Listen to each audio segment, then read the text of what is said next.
안녕하십니까. 알파스트리트 파트너스입니다. 2025년 3월 17일 월요일 마감 시장 보겠습니다. 코스피 지수가 1.73% 올라서 2610으로 마감을 했습니다. 오늘 코스피 크게 올랐습니다. 외국인이 6천억 넘게 매수를 하면서 오랜만에 큰 매수가 들어왔고요. 코스피, 코스닥 다 좋았습니다.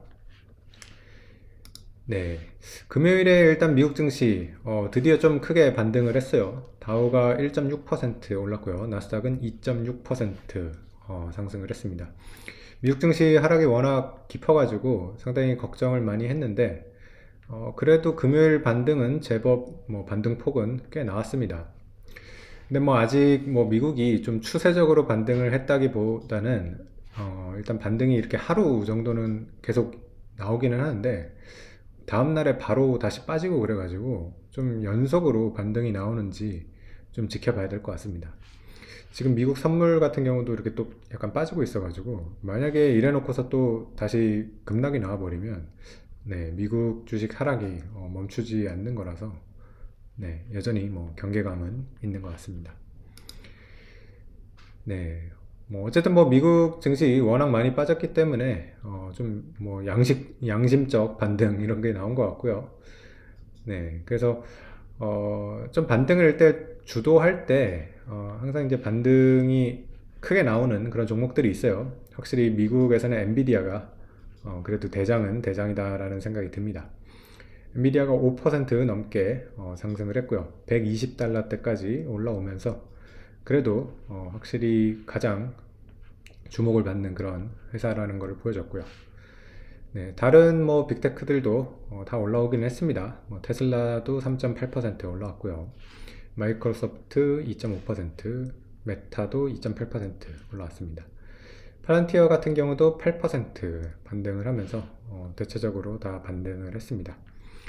빅테크만 반등한 건 아니고요. 다른 종목들도 다 많이 올라왔는데 특히 미국의 JP모건 같은 경우도 꽤 많이 빠졌었거든요. JP모건도 3% 반등을 했고요. 그리고 석유 기업 같은 경우도 꽤 반등을 했습니다. 엑선모빌이 거의 3% 가까이 반등을 했습니다. 제일 좀 약했던 그 섹터가 보면 필수 소비재 쪽이었어요. 그래서 마트 주식도 꽤 조정을 많이 받았는데 반등은 좀 약한 모습이었습니다. 월마트가 1%, 코스트코가 1.5% 정도 올라왔는데 확실히 이렇게 지금 대형 마트나 이런 데가 좀 반등이 약한 걸 봐서는 미국 지금 주식시장의 가장 큰 걱정거리는 경기 침체가 아닌가 이렇게 생각이 됩니다. 트럼프의 관세 전쟁 이런 것 때문에 시작이 된 거긴 하지만은 궁극적으로 이렇게 주식이 크게 빠지는 이유는 사실 경기 침체 우려 때문에 그렇거든요.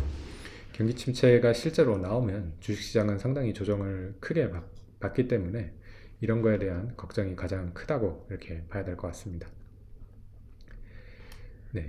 근데 지금 시장이 의견이 분분해요. 어떻게 보면 트럼프 정권이 진짜로 경기 침체를 원하는 건 아니고 단지 이렇게 경기 침체의 어떤 공포 이런 거가 나오면 채권 금리가 좀 떨어지고 물가 같은 것들이 좀 잡힐 수가 있거든요. 그래서 약간 의도하는 게 아닌가 이런 얘기도 좀 나오는 것 같고요. 그래서 어쨌든 미국 증시가 좀 반등을 하는 덕에 다른 증시들도 대다수 다 반등을 했습니다. 우리 증시도 크게 반등을 했고요. 오늘 니케이 같은 경우도 1% 정도 올랐고요.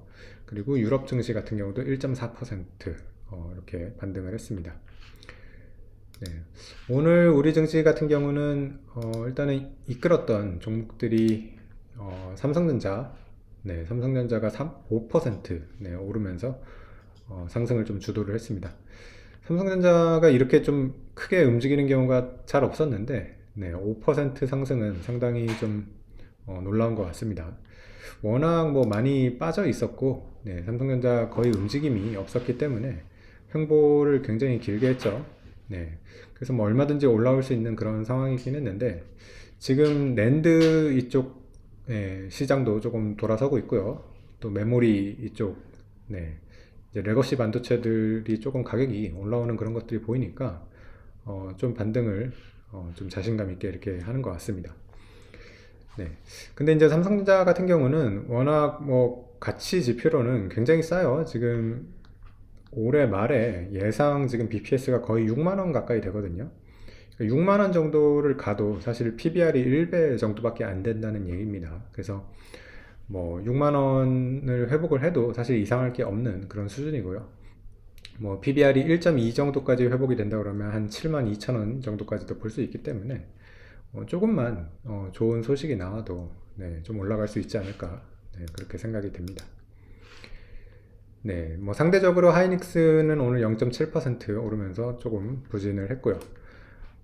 그리고 또 반도체 외에도 오늘 또 굉장히 좋았던 섹터가 네, 방산이 굉장히 좋았습니다. 하나 에어로스페이스가 6.8% 올라왔고요.